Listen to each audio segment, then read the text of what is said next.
Hi, everybody. We are live.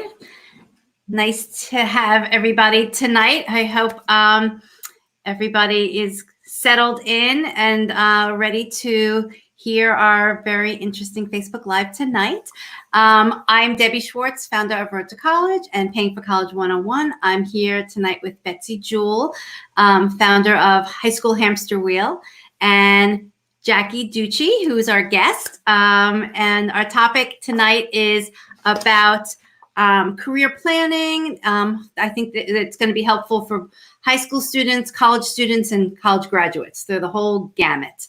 And great tips for how to look for internships and try and find a job in this crazy environment. So before we actually dig in, I'd love if anybody watching can put in a comment, say hi, tell us where you're from. If you have a high school student, if you have a college student, that would be great and good for us to know. And while I'm waiting for some of those comments just to come in, to also make sure that you can hear and see us, that would be helpful. Betsy, do you want to say a little bit about your podcast and your background, and also introduce Jackie in more depth? Sure. Thanks, Debbie. Hi, everybody. I'm Betsy Jewell. I'm the host of the High School Hamster Wheel podcast.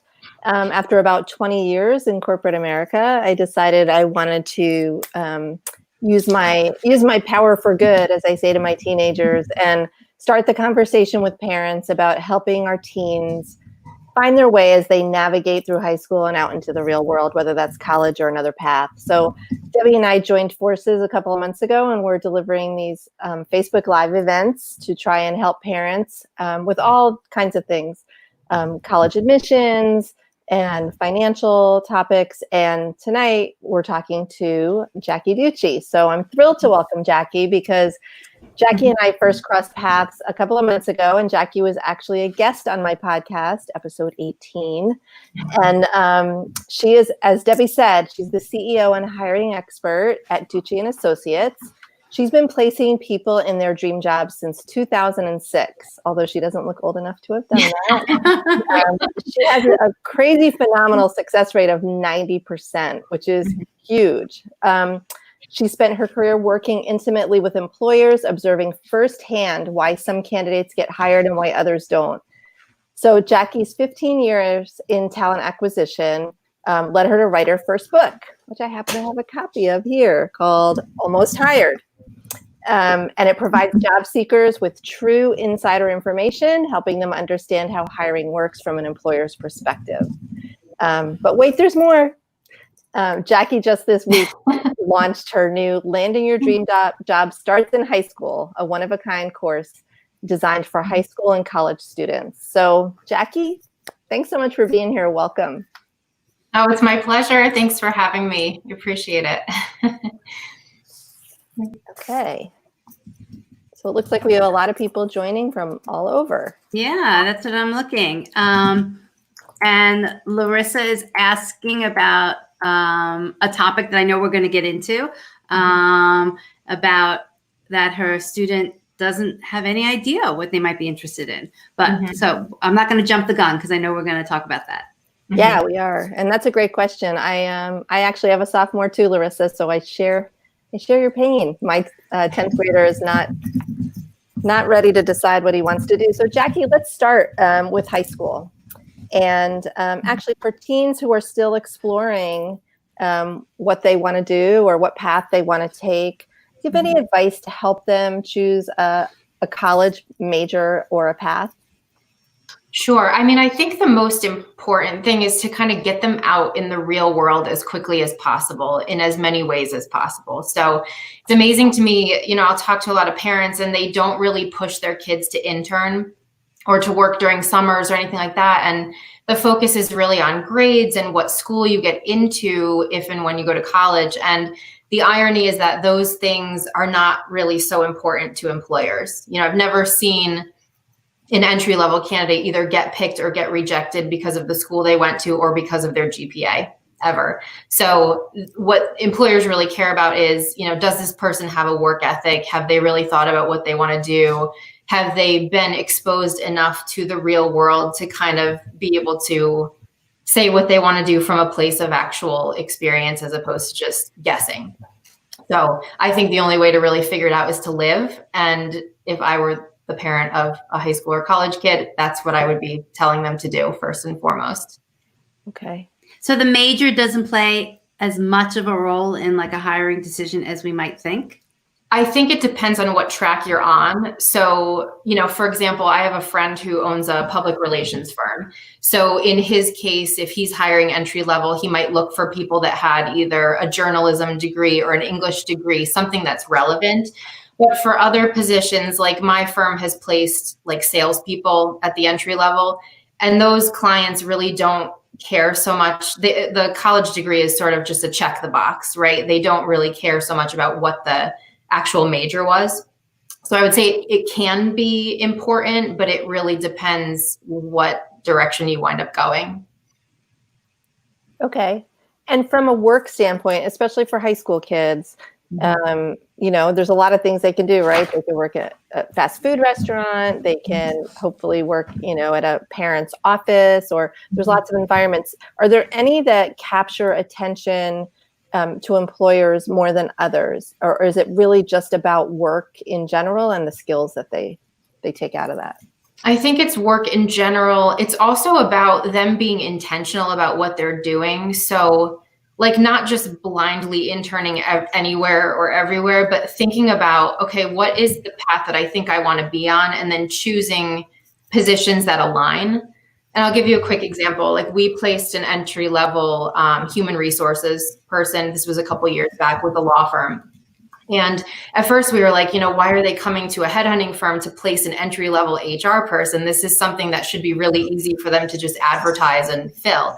And the reason they were having trouble was because they said, we will not hire anyone for this role unless they have had an HR internship or they have done HR coursework.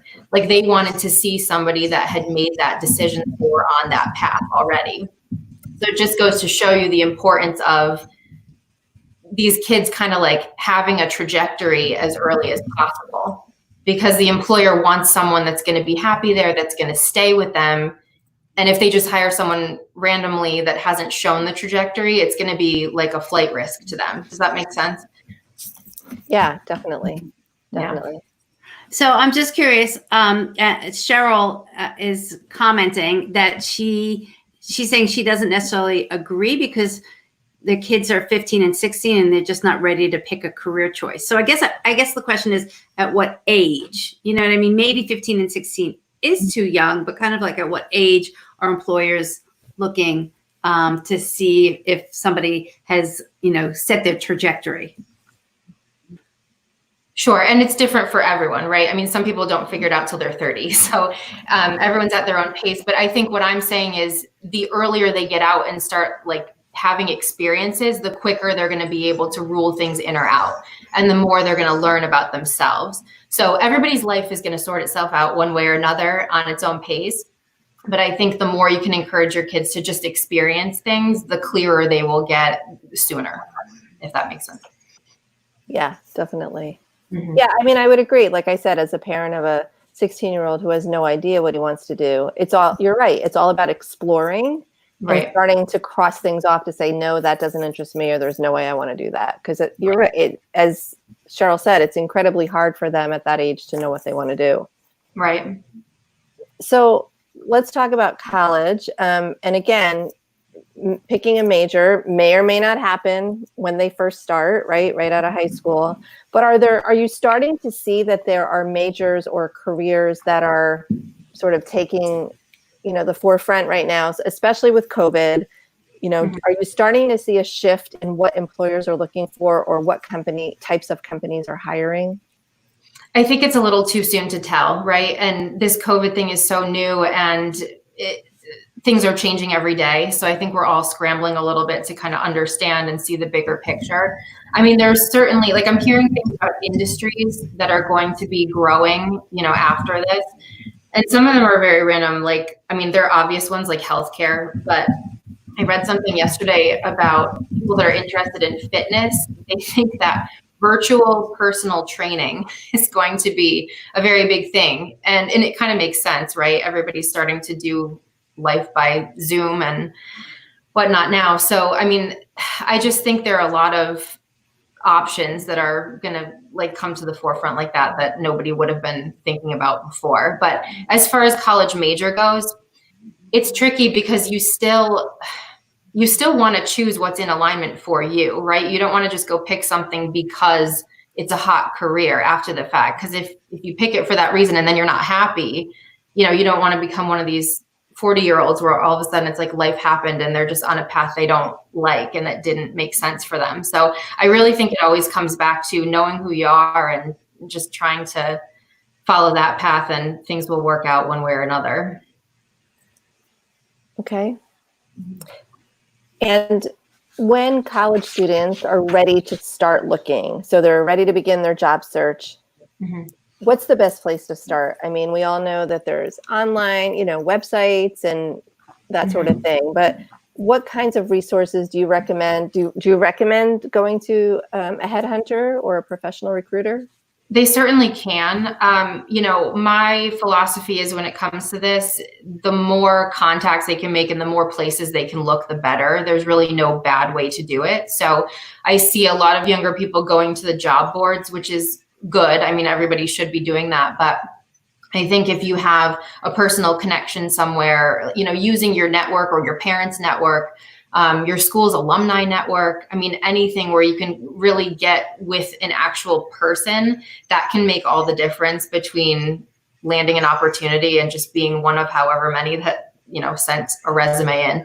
So networking is big. And unfortunately, I think a lot of these students don't really know how to do that, or they're uncomfortable doing it. So as a parent, the more you can encourage that, I think it will help them quite a bit. And do you have any like top tips for networking? Like if you had to give a college student like one or two pieces of advice about, how to go about networking, even through your parents' potential network.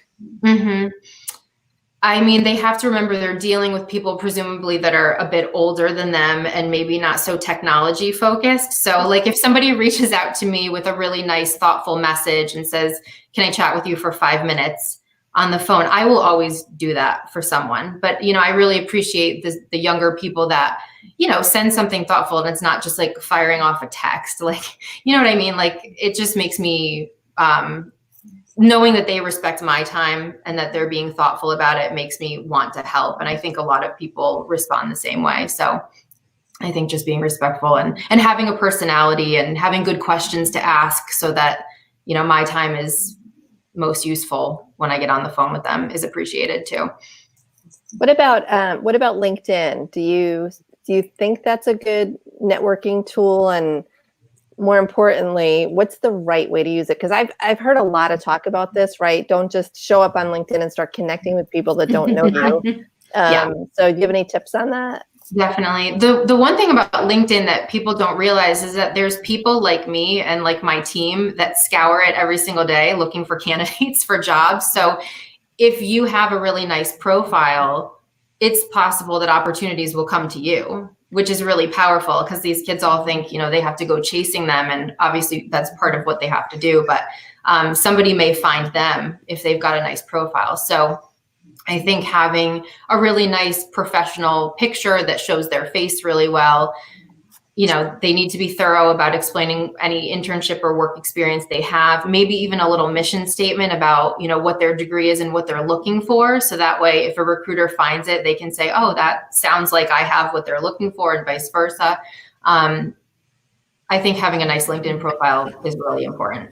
So I'm just curious, when you say you guys scour LinkedIn, how are you doing that? Is it just by keywords, trying to find something that might be on somebody's profile that matches the job that you're trying to fill?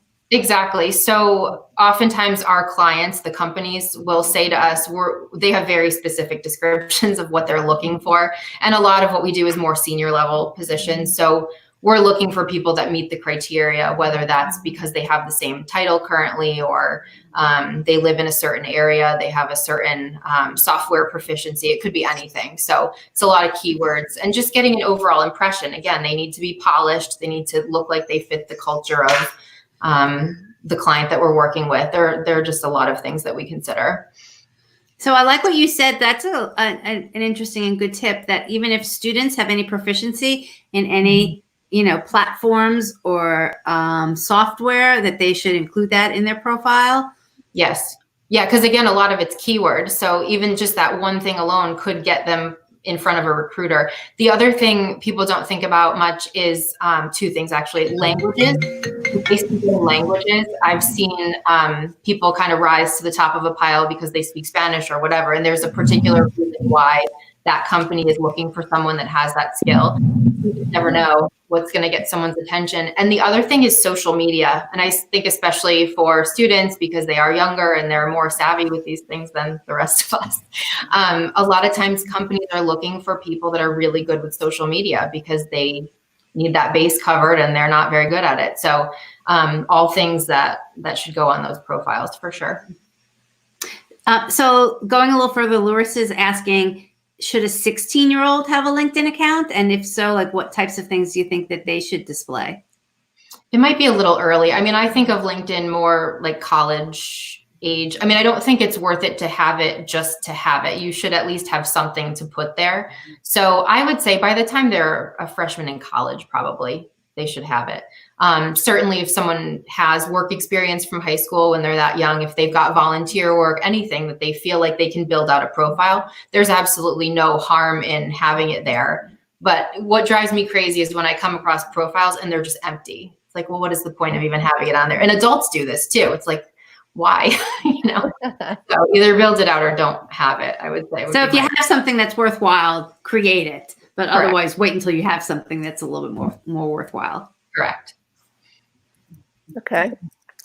So let's talk about your insider point of view, because you have worked with so many employers and really, and you know what they're really looking for. And you talk about it in your book too. There's, I think, those secrets, right, that people don't really know what employers are looking for. So what are some of the skills or those secrets that employers look for that you can share with the audience? Employers look for very specific and random things, and it's not always consistent. So one of the things I talk about in the book is that you're not always going to know exactly what they're looking for. So, sometimes you get rejected and you won't know why. And it's not necessarily because you weren't the most qualified. It could be because your commute was too long and they wanted somebody that lived closer to the office. So a lot of these things are just out of your control. I could give a couple tips, I guess, of things from the entry level that I've seen companies look for. Would that be helpful? Jackie, do you want to talk about the one employer that you talk about that hires a lot of kids right out of college? Oh, sure. Yeah. The sports thing. Yeah. Tell the story a lot. So we worked with a client a couple of years ago who hired almost exclusively entry-level candidates. And they did a lot of sales. They were a conference planning company. So they would hire kids out of school who would then go cold call and help sell these events. And they told us on the first day that one of their favorite things to see on resumes was kids that had done sports in college. And if they had captained a team, that was even better. And we were really kind of taken aback at first, like, why would sports be such an important thing? But their perspective was that if someone is tenacious enough to go play for a sports team, and especially if they've had a leadership role where, they've earned the respect of their teammates and they're fired up and they've got a great personality and all these things, those were aspects of them that translated really well into a sales role, right? Because it takes it's that grit, like you got to dig in, you got to go, you got to get it. And so they had really good luck bringing on people that had sports, or if they had run a student organization, different things like that. So this is the stuff I think students don't always think about being relevant, but in the eyes of the employer, it really says a lot about who they are and it can make them successful. Well, it's actually an interesting point too, for parents listening, that when your child does go to college or even in high school, that they really need to make the most of the experience. you know, so they need to kind of take advantage of these opportunities to build leadership skills before even getting to the workplace.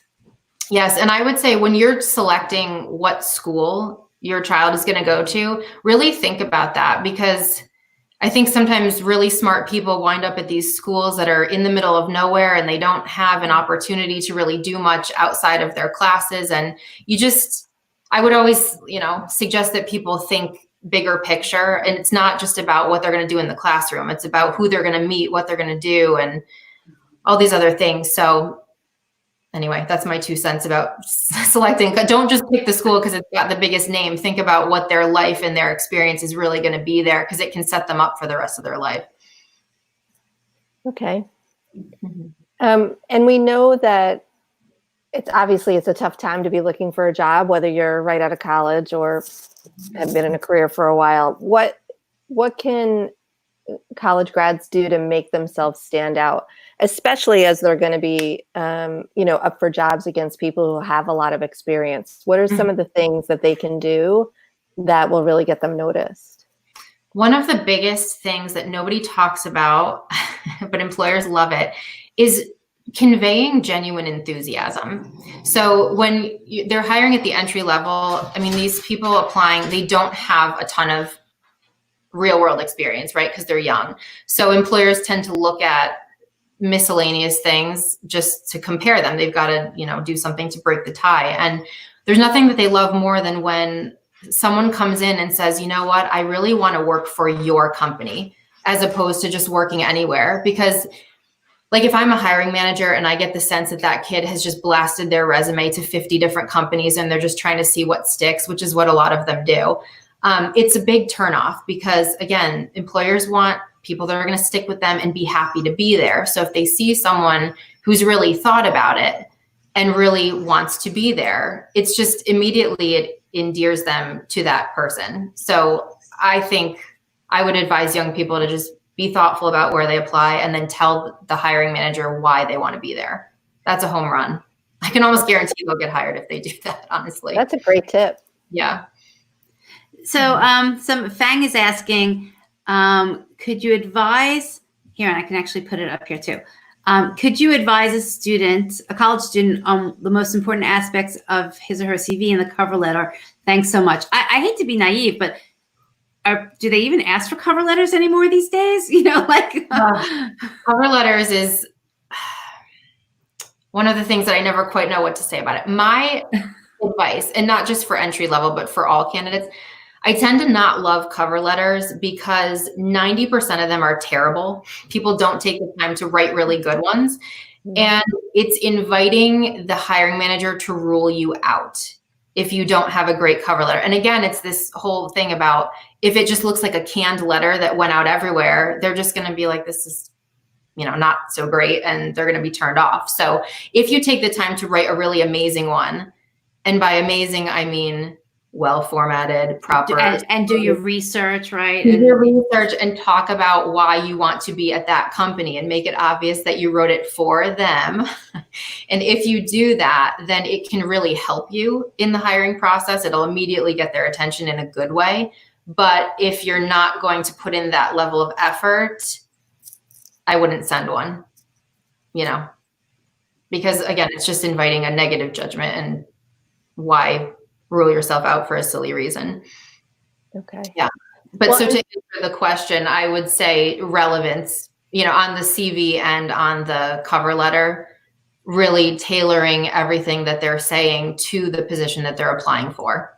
So do you recommend students or applicants to maybe even change their resume depending on the job? To maybe highlight something that's that might be more relevant to that job versus another one, to almost have different variations? 100%. They should always be doing that. And I know it's a lot of work, but it works for a reason. So one thing that they can do is when they're reading the job description, really go through it with a fine-tooth comb. And I always say, whoever wrote that job description put those pieces of information in there for a reason. It didn't just happen. So, they're listing certain things that they're looking for because they're really looking for them. So if that student is saying, okay, bullet by bullet. Okay, I have this, I have that. Make sure they're explaining how and why somewhere in the experience section of their resume, and that's going to get them noticed. So I'm sorry to interrupt, Betsy. I'm just chuckling as we're going through this because everything that we're saying is completely valid. And it's actually very similar to the college admissions process itself before, because it is, a student and family really listening to a college about what they're looking for. And then the student kind of figuring out if they have those aspects of it and then making it known to the college. And I kind of bring this up because I always say to people, like, if going through the admissions process is a great training ground for so many other things in life, and here's just another example that you can take the same skills that you kind of learn from the admissions process and then really apply it to getting a job. And that's something you're going to have to do multiple times throughout your life. That's really interesting. I hadn't thought about that, Debbie. Thanks for pointing that out. That's great. So conversely, what are some of the biggest mistakes you've seen on resumes? Like, what should people not be including, or is there, everybody has these lofty objectives. I've seen those before that don't make any sense. So what are the do's and the don'ts of a good resume? Truly the first thing that comes to mind is sort of the opposite of what we just talked about. So if you're like, I have seen people rejected because they have an objective at the top that contradicts what the job is. It's like they'll apply for an admin position, but they say they want accounting. And it's like, it's a head scratcher. Why would you say that? And why are you applying? And even if they're really smart and really qualified, that person is going to just toss the resume right in the trash. So, that's really the biggest thing. I think other than that, where people blow it more is in the interview stage, not so much the resume stage. So if on paper they look like a fit, they're probably going to get an interview. And there's not really much else that would get them ruled out that early, I don't think. Okay. All right. We'll move on to the interview process next. Debbie, do you want to pitch that question? Yeah. So here's a question. And it's probably, timely, but are you seeing any industries or sectors, still hiring right now for college students, or is everything shut down? And I may not be the best person to answer that because a lot of what we're doing currently is more senior level positions. But one thing that's always consistent is sales. Companies always need good salespeople. So I would say that's the number one thing that comes to mind. Social media, anything that can be done remotely seems to still be active. I would look more toward, essential industries, I guess, like construction. We work with a lot of construction firms. They're still hiring on all cylinders at all levels. So, it's not so much about what roles, but more about what industries, I guess, are still cranking along. We do a ton in hospitality too, and they're just so quiet right now. So yeah. Okay. All right. Let's talk about interviewing. I know you have a lot to talk about there. So, how do you make a good and a lasting impression? And what are the biggest mistakes you've seen people make? I would say the number one biggest mistake, especially at this level, is when people go negative in the interview. And what I mean by that is when they say anything negative, even remotely, about an internship experience, a work experience, a boss, a friend, anything. It is like hiring managers just have this allergic reaction to anybody that says anything bad. And that surprises some people, but it actually makes a lot of sense because I think from their point of view, it causes them to question if the person is just like dramatic or negative in general. And that's just not the kind of vibe that they want to bring into their company, right? So they're looking for people that are positive, that are enthusiastic. They don't want anybody negative coming in because it can be like a cancer, right? If you let a negative personality in. So, and it's really interesting because this is something we coach our candidates on all the time. And sometimes they still go in and say something negative. So I think they don't even realize that they're doing it. So if parents could coach their children on one thing, I think that alone could make a huge difference about how they're perceived in an interview. And if you really did have a bad experience somewhere, I would say either don't talk about it or find a way to put a positive spin. so it comes across more positive, if that makes sense. Yep, for sure. And so a lot of kids, especially coming out of college, they don't have a lot of confidence, right? They don't have a lot of work experience, and they might be feeling unsure. Are there ways to help them build or at least demonstrate confidence in an interview? Because I know that's a big deal too, right? An employer wants to see somebody who has confidence in their ability and what they're capable of. How are there things people can do? That's an interesting point because, okay, I think they do want to see confidence, but they also want to see humility. So I think at the entry level, one of the biggest mistakes people can make is coming in like they know everything because they feel like they have to oversell because they don't have a lot of experience.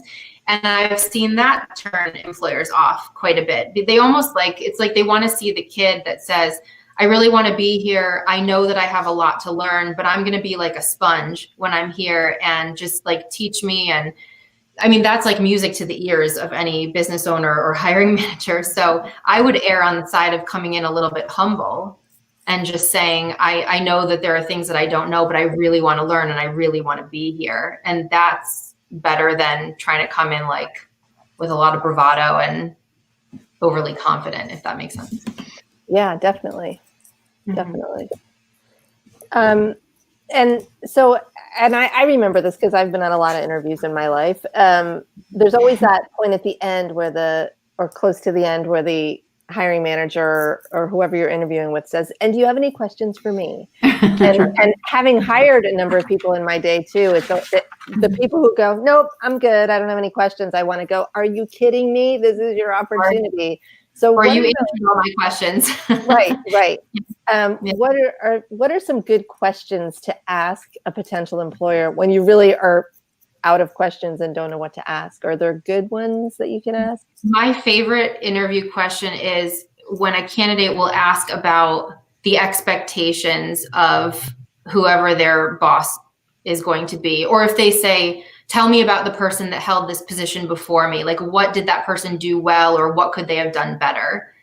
Because then it gives them a real sense of, okay, living my life in this position, if I'm to accept it, not only what is it going to look like, but then they can think, okay, do I actually have the skills that this person is looking for? Am I setting myself up to fail, or am I setting myself up for something I can actually do? That's the best question. Okay. That's a good one. That's a good one. Yeah, that's a good one to keep in your repertoire, because that applies across the board. It does. But also, I mean, in addition to that, like sometimes people will approach that and say, okay, well, what are the good questions to ask? Like they have a list. And I would say, they need to think in terms of this, like they should naturally have questions, right? It's not about trying to outsmart this and figure out, okay, well, what's going to make a good impression? They should be asking what they really want to know. And there'd be things that they want to know. They might lose me. A tiny bit. Yeah, go ahead. But now you're back. Am I back? We're back. Okay. I don't know if you lost me, but I was saying that, they should naturally have questions because this is a company that they could potentially be working for. So there should be things that they want to know. So it's not so much about let me strategize here and figure out a good list of questions. It's just really sit with it and think, what do I want to know about this place if I actually say yes and come to work here? Right.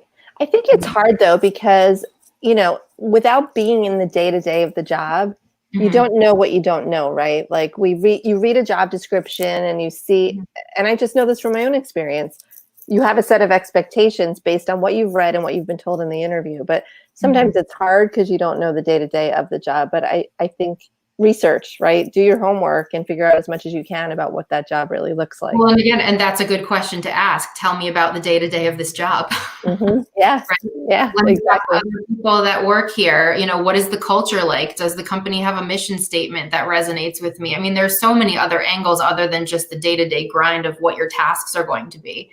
So I would encourage people to think, more holistically about the company and about the role, and they will just naturally come up with things that they want to know. They certainly should anyway. Right. True. Okay. So we've been on the interview and we've left. What's next? What's the protocol for follow-up? Is an email okay? Should a written note be sent? Like it's hard because our younger generations, it's all about digital for them, right? But what's the right approach after you've left an interview? So one thing I would encourage people to do is ask that question before they leave the interview, something along the lines of, what are the next steps, or what can I expect in the process? And they'll usually say to you, okay, well, we're going to contact you in a certain time frame for a next interview, or they'll give you some kind of information that will be helpful. I think regardless of that, they should always follow up with an email immediately literally when they get home, they should send an email saying thank you. If they follow up that with a written note, I personally believe it's a very nice touch. And I have a folder in my desk, and the girls that work for me, I think they all do the same thing. When we get written notes, it's just like a really special thing, and we all save that stuff. So it makes an impression. Yeah. So I would always say to do it. And again, when you write those notes, don't just write a canned thank you note. Same thing with the cover letters. Don't just write the same thing to everyone. Reference something specific that was discussed in the conversation. Make it sound really personal and really genuine. And just that alone actually might get someone selected for a position. So I'm assuming that holds true, what you're saying, to send a written note, even if everything else was like kind of online these days. So for example, I imagine that, right now, interviews are going to be conducted remotely. They contact you through email, but it sounds like even though all of that is going to be done, remotely, that it's still nice to send a physical thank you note at the end. It's the kind of thing it's always going to make a positive impression and never a negative one. Let's put it that way. Or even if they regard it neutrally, which I don't think they would, it's never going to hurt anybody to do that. Never. So, and the reason I say do the email first is because it takes a couple of days with mail for the handwritten note to get there. And you don't want them thinking in the interim that you forgot to, reach out and say thank you. So I think it's good to do both. Okay.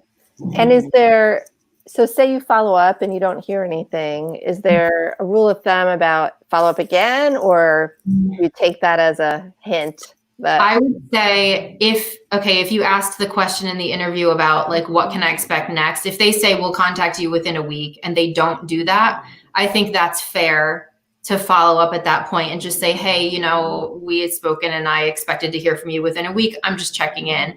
But short of that, it can get irritating to a hiring manager to hear from these people all the time saying, hey, what's going on? If they have an update, they're going to reach out to you. So, they haven't forgotten you. So, beyond that initial thank you, I discourage people from following up too much. Oftentimes there's a lot going on internally with the process that has nothing to do with that individual candidate. So you got to let these companies kind of go through their process, and when they're ready, they'll contact you. Okay. Yeah. I've experienced that myself, especially bigger companies. It can take weeks or even months for them to get to a decision and get through all the, compensation and get the offer out. So yeah, patience is sometimes important in those situations. Right. Okay. So they finish the interview and they're chosen for the job, and an offer comes their way. And I know you have very strong feelings about this because we've talked about this. So how do you respond? And when do you respond when an offer is made? Okay, I'll tell a quick story. It just happened to us within the last year.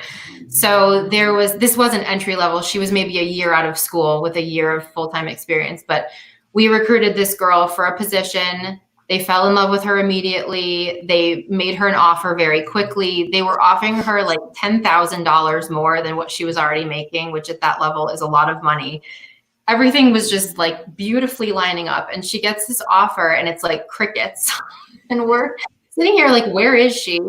The client is calling us, like, is she accepting? What's going on? So we finally get her on the phone.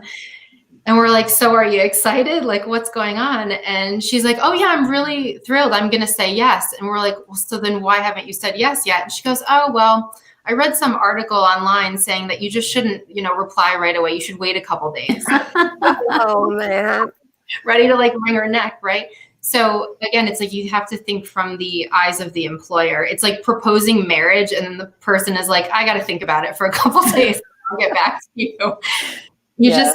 The quicker you can respond, the better. And then there are going to be times where if you genuinely have questions or you need more information before you can accept, then obviously, ask. But it's just the promptness of the communication that's really important. So maintaining that open line and just making sure they know what you're thinking. Don't leave them hanging. And what about parents? Did you have a question, Debbie? I'm sorry. Well, I was just going to ask, I mean, it's probably not as relevant at the moment, but, I'm hoping that, the economy gets back to that point. But what about any advice about negotiating, a salary? And even I have to say at the entry level, and again, hopefully we will get back there. But when my daughter graduated 2 years ago, there were people from the same school, from the same company that was making the offers, and they were offering different salaries. Okay. This is always tricky. I feel that at the entry level, you have less leverage. And people need to understand that these companies have bookends, they have budgets, and they budget for positions, not for people.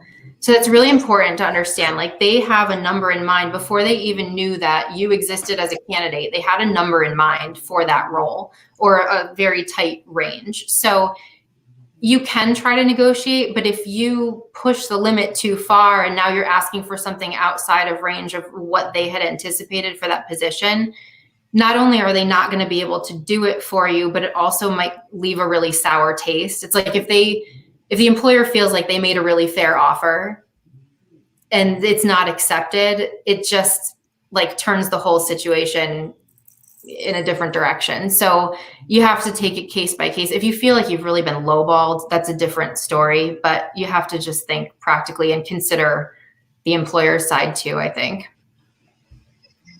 Okay, that's fair. Mm-hmm. Yeah, that's a good question though. So as parents, we talked a little bit about it earlier, helping our teens, our younger teens, start to think about the direction they're going to go. What else can we do as parents to help our kids? I mean, it's the real world, right? And we've been out in it and we've worked in it and we know some of the things to look out for and things to do. But do you have any tips for parents about how we can help our kids kind of navigate the job market or what we don't want a helicopter, but we also want to try, God knows, but we also want to try and be helpful. Do you have any tips for parents? In terms of helping them figure out what they want to do? Yeah. So we talk in general. When I say we, I mean, we as society talk about following your passion, finding your purpose. That's such a big thing, right? And it's so intangible for a lot of people. Yes. So how do we help, and obviously if our kids love something, right? If they're passionate about something, if music is their thing or art or, math, whatever it is, and they say, I think I want to do something with that. I mean, I think that's awesome. But if they don't know, how do we help them tap into that and start to think about the things that are going to be of interest? I love this question. And let me say one thing about passion. I think I said this on your podcast too. I feel very strongly about this.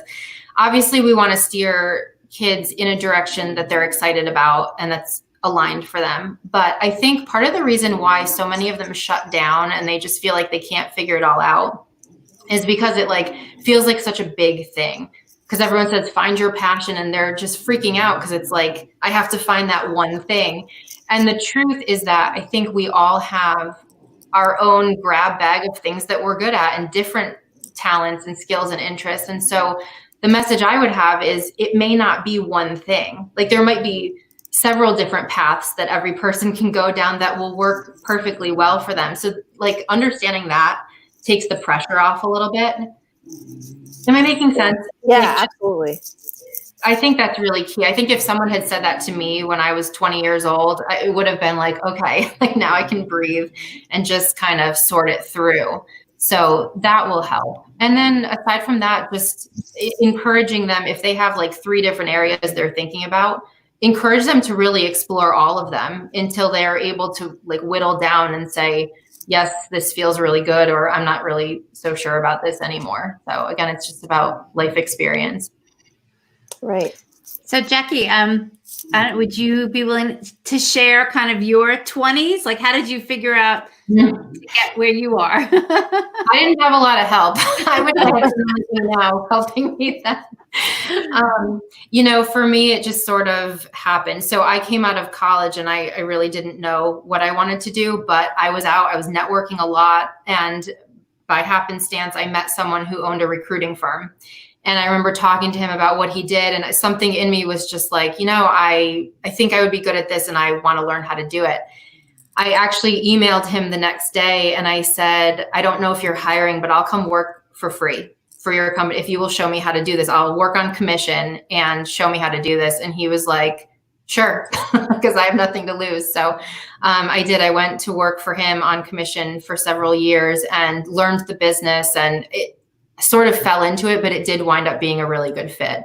The reason I split off was because I realized in time I was an okay recruiter, but my real strength was business development. And I loved dealing with clients. And I was actually bringing more business in than I was recruits. And then I thought, if that's really my strength, and it's a strength that is not so common, I don't think, why am I building someone else's empire as opposed to my own? And that was the impetus for me to go start my company. But that's a good example of how the path can sort of illuminate as you go. But if you're making choices that are in alignment for who you are, like eventually you're going to kind of get there. So that's what happened. Well, and you said a few other important and interesting things. One is you just reached out to people to talk to them about what they did. And through those conversations, something connected for you. And then I love that you offered to just get experience, and for free, sort of say, or without a salary, and that's, the experience was important to you more so than necessarily the salary. And I'm just, hypothesizing and emphasizing in this world that we live in, that might be what students should be doing right now, is focusing less about the job, the title, the salary, and just get experience. And so much of life is relationships. And that's another thing that I think when you're young, you don't really realize, and you figure it out more as you get older. But, developing those relationships with people that can open a door for you or teach you something that you didn't know. I think people that can do that from a young age will be so much better off, and they will kind of get their feet under them quicker as a result of those relationships, rather than just drifting through life on their own, trying to figure it all out, Yeah, I would agree with that. I think throughout my entire career, it was about the relationships I built that led me to my next opportunity, or got me further in the positions I were in. That's true. Or even like a conversation with someone will spark something in you, right? It's just, it's all human interaction. It just like propels us all forward. So I just think that that's so important. Which I think is a little bit tough for the younger generations. And that's, I'm not bashing them, a lot of their interaction is via screens and social media, texting, whatever. So they haven't had to work as hard in person to build those relationships. So that's a skill that it's probably a good skill to help them work on, because when they get into a work environment, they're going to need that.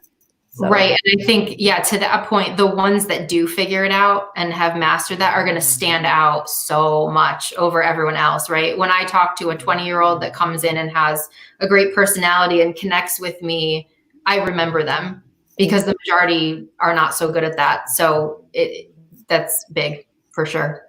Okay. And Betsy and I know in other Facebook Lives we've emphasized this, is that being a student, they should take that opportunity to reach out to people, because I don't know anybody who would turn down a student, whether, to just say, I'm a student and I'm interested to if I could have 10 minutes of your time. I think that just that entree, you don't have that in any other time in life. So they should take advantage of it, while they are still a student, to kind of, get in just to talk to people. Yep. I think you're so right. Definitely. Because I think inherently we all want to help, right? Exactly. Yeah. And they're nice about it and they really want to hear what you have to say, of course. Yeah. True. So, do you mind me asking this one question? It's kind of different than our conversation, but Fang is asking, I guess, a little bit more technical question about if you're asked your salary, how do you answer that? What's the expectation that they might be looking for? Sure. That's a great question. It's actually not legal in some states to ask about salary history. So I always tell people you're never obligated to answer that question. But what I do believe you're obligated to answer is what your expectation would be. So if somebody says, how much did you make at your last job? You can say, well, I can tell you, I'm looking for this number or this range. And then people say, well, okay, how do you determine what you tell them? And I mean, truthfully, my advice would be to just be honest. Like everybody is going to have their own bookends of where they're comfortable, what they need in order to live. And somewhat based on the market, what each position is probably worth. So I would just be careful when you're setting your higher end bookend or your number. Make sure that you're willing to know that like they may walk away. Like if you overshoot it, they may say, okay, you're out of range. And if that's truly your number, then that's okay because you wouldn't have accepted anyway. Do you get what I'm saying? But yeah, you get it. Yeah. No, so I mean, so it's kind of like before you go in, know what your kind of range is. And I think it's a good point. I mean, if truly your range doesn't match theirs, then you wouldn't have accepted that job anyhow. Correct. And they don't want to waste their own time or yours. So it's better to just be honest about these things because it's awful when you get all the way to the end of a process and everybody's excited and they're thinking it's going to work and then it falls apart over something as silly as a number that could have been talked about weeks earlier. It's better to just be honest and just put it out there, in my opinion. So Rose is mentioning that in California, employers can no longer ask about salary history. Anything else that's kind of like people should just be aware of? When you brought that up, I was thinking, and again, I haven't been in an official interview in so long, but if I were to go into an interview, I'm not sure if I would know what is allowed and what's not allowed, anything that should be aware of? I mean, they shouldn't be asking about things like your marital status and your religion. And I mean, the obvious things, although it's ironic because I have seen things like that come up in conversation and it kind of connects people to the interviewers. But I think when that happens, it's more because organically it just kind of entered the discussion or the candidate volunteered something about themselves that's personal as opposed to being asked about it. So yeah, I mean, or just let people know they're never obligated to answer those kind of questions if they ever do come up, but any interviewer should know not to ask them in the first place. So yeah. I saw a question from Cheryl. What about if you think they're going in the wrong direction? So I would want to, back to Cheryl, I would want to say, when you say wrong direction, do you mean because you don't think it's something they're good at or could be because we had this conversation in a recent Facebook Live, right? If they're, for example, if they wanted a field that required a lot of math and your child is not good at math, it's just not their thing. And I'm not sure if that's what you mean by that, Cheryl. So maybe you want to classify or clarify that. But it's hard, right? It's hard to steer our kids in a different direction than they want to go, especially as parents. They don't want to hear it from us. Well, sometimes. I'll tell you a very quick story from my own life. When I was in middle school, I think I had these ideas of being a veterinarian because I'm a huge animal nut. And I'll never forget, my mom looked at me and she's like, you're like the worst science student on the face of the planet. And I was like, oh yeah, I am really bad at science, but it made sense. And then I was like, okay, she's right. So I think just having conversations about these things and ultimately encouraging them to make their own decisions, but maybe just like consider your perspective. I don't know. Hopefully here, Cheryl gave us more information. Okay. My daughter wants to go into sports medicine, but is afraid of blood and passes out with needles. That might be a big clue. Yeah. Well, okay. This is why internships are a great thing, though. She can get like shadow, maybe she'll suddenly lose the fear, or she will get there and realize, you know what? Yeah. Not so.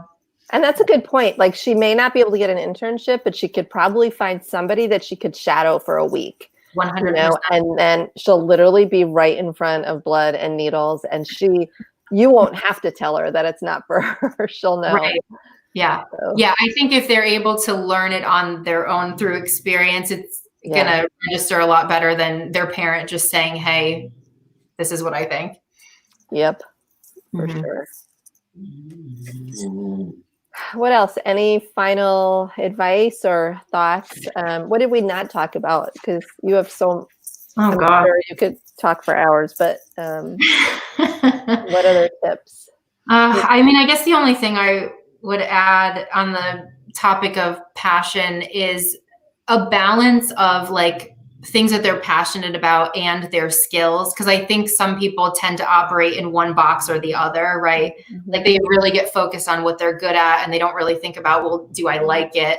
And then on the other hand, you have the people that just fall in love with this crazy idea and then they don't really think about their skills. So the magic answer, it's like a Venn diagram, right? What you want the overlap of the circles, and where those two things come together is usually the right direction. Yeah, so I've heard somebody refer to that as their zone of genius, right? It's where what you love and what you're good at meet. And I think it's hard, especially for young people, to figure that out. Gosh, it took me a really long time. I'm still figuring it out. So, but that's good advice to make sure that they consider both of those things, because you want to be happy doing it, but you won't be happy if you're not good at it. So that's true. Yeah. Yep. Very true. Okay. So go ahead, Betsy. I was just going to say, so Jackie, and we'll put the links in the comments, but do you want to talk about like where people can find you online and what you have going on that you want to share with the... Sure. So our website will, I guess, be linked, but it's duccieassociates.com, DUCCI. And we actually just launched, we're really excited, it's something called Candidate Academy, which is going to be eventually a library of courses for job seekers. But we have one that we posted now that's specifically for high school and college students. So it's all about how to figure out your best path and then really good insight into what employers look for. So we've talked about a lot tonight, but just scratching the surface, there's a ton more in that course if anyone's interested. So there's that. We're on Instagram, Ducci Associates, and what am I forgetting? You're the book on right? Almost tired of the name. Yep. So. Yep. We're putting all those links in the comments so everyone can find them. Amazing. Thanks for having me, guys. Yeah, thanks, Jackie. I think this was great. Christine's saying, "What's the course?" Maybe you want to give a little bit. Say it again. Sure. It's called Landing Your Dream Job Starts in High School. And if they go to my website, click on Candidate Academy, it's right there. And they can just click a link to get more information about that. But it's specifically for high school and college kids. So. And if they have specific questions for you, they can reach you through the website, through your email. You can email if you want to. I don't mind putting my email out there. Okay. It's Jackie it's JACKIE at DuCCiAssociates.com. Okay. Yeah. Well, thanks, Jackie. What I was going to say is this was really helpful. And I feel like, as you said, it kind of scratches the surface. I almost wish, and I hope we can bring you back again when, things maybe start up again in the economy. Like I feel like we're a little bit of a lull. All these things are helpful and people should, follow them. But it would be great when things, start up again. Once we know how COVID's going. Exactly. Yeah, absolutely. Yeah, I would love to come back anytime. Okay. Well, thanks. Thanks, Betsy. Thanks, everybody who was watching. And we will see you soon. We're constantly trying to get more guests and different topics. So we have 2 more topics coming up soon that I know will be interesting to everyone. Do we want to leave a little breadcrumbs of what they might be? We can use them. Sure. Go ahead, Debbie. Okay. One is from the admissions office, right, Betsy? Yep. 2 admissions directors. 2 admissions directors talking kind of about how they're dealing with college admissions right now and COVID. And then after that, it's going to be athletics. So, which I know will be very, a lot of people are going to be interested in kind of what's going on with NCAA and student athletes in college and that type of stuff. So stay tuned. Yep. Okay. Thank you. Thanks again, Jackie. It was great. Thank you. My Thanks, Jackie. pleasure. Bye. Bye.